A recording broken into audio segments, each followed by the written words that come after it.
اسلام کی مقدس شہزادیوں، یہ زمین، آسمان، چاند، سورج اس بات پر شاہد اور گواہ ہے کہ خدا کی اسی زمین پر ایسے لوگ بھی بستے تھے جو یہ کہا کرتے تھے کہ عورت کسوی کی بیٹی ہے، دوزخ کی رہوالی ہے، امن کی دشمن ہے، اور اسی کی وجہ سے آدم علیہ السلام نے جنت کو چھوڑا تھا، اور ایسے پاگلوں اور عقل کے اندھوں کی بھی کوئی کمی نہیں تھی جو اس بات کے لیے میٹنگ اور مجلس لگائے کرتے تھے کہ کیا عورت میں بھی روح ہوتی ہے اور کیا عورت بھی ایک انسان ہے۔ غزے کا ہر ظلم و ستم ان پر کیا زیادہ تھا، ان مظلوم عورت کے لیے ہر نئی صبح ہلاکت و بربادی کا پیغام لاتی اور ہر نئی شام انہیں خون کے آنسو رلاتی۔ اللہ کی بندیوں، یہ سب کچھ اس دنیا میں اس وقت ہو رہا تھا جب سارے دھرم اور مذہب موجود تھے، لیکن جب اسلام آیا تو سب کچھ بدل ڈالا۔ اسلام نے عورتوں کو مقام عطا کیا جس کا وہ حقدار تھی۔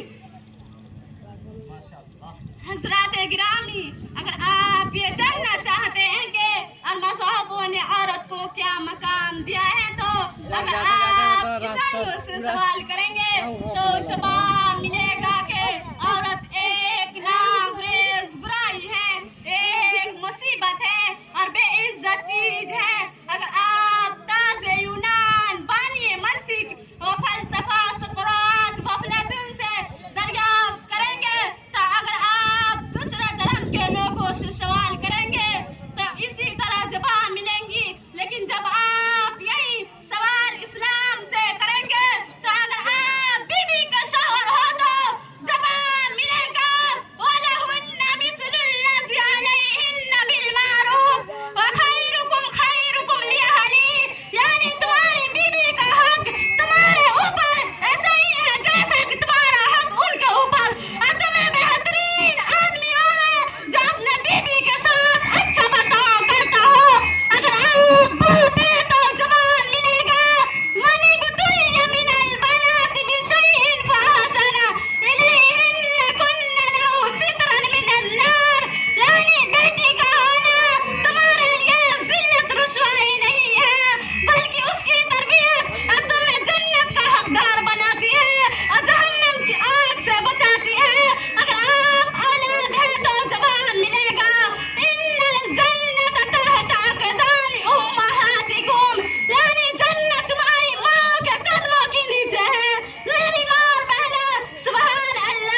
تو یہ چاہیے تھا کہ عورت اسلام کو اپناتی اور ہر وقت حضور صلی اللہ علیہ وسلم کی سنت پر عمل کرتی، لیکن آج ایسا نہیں ہے کیونکہ عورت اسلامی تعلیم سے بہت دور ہو گئی۔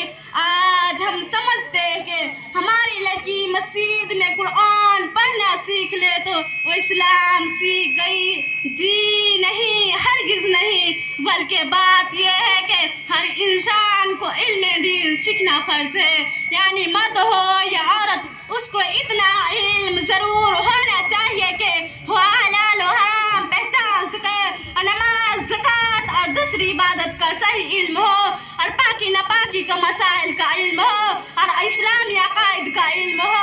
یہ سب باتیں کسی بھی مسجد میں پڑھنا اور سیکھنا ناممکن لگتا ہے۔ یہ باتیں کسی مدرسے میں اور کسی دینی ادارے میں معلوم ہو سکتی ہے۔ اس لیے اگر آپ اپنے اولاد کو علم دین سکھانا چاہتے ہیں تو ہماری اسی گاؤں میں ایک ادارے ہے جس میں بہت اچھی پڑھائی ہو رہی ہے، اور ہاں، دین کے ساتھ ساتھ انگلش کی بہت عمدہ اور نیپالی اور حساب بھی اچھی پڑھائی ہو رہی ہے۔ اس لیے اپنے اولاد کو اس ادارے میں ڈال سکتے ہیں۔ انہی چند باتوں پر میں اپنی تقریر ختم کرتی ہوں۔ آخر میں اللہ تعالیٰ سے دعا ہے کہ ہم سب کو ہدایت دے اور دین کی صحیح سمجھ دے، اور اس ادارے کو اللہ تعالیٰ قبول فرمائے۔ آمین ثم آمین یا رب العالمین، وما علینا الا البلاغ۔ السلام علیکم ورحمۃ اللہ وبرکاتہ۔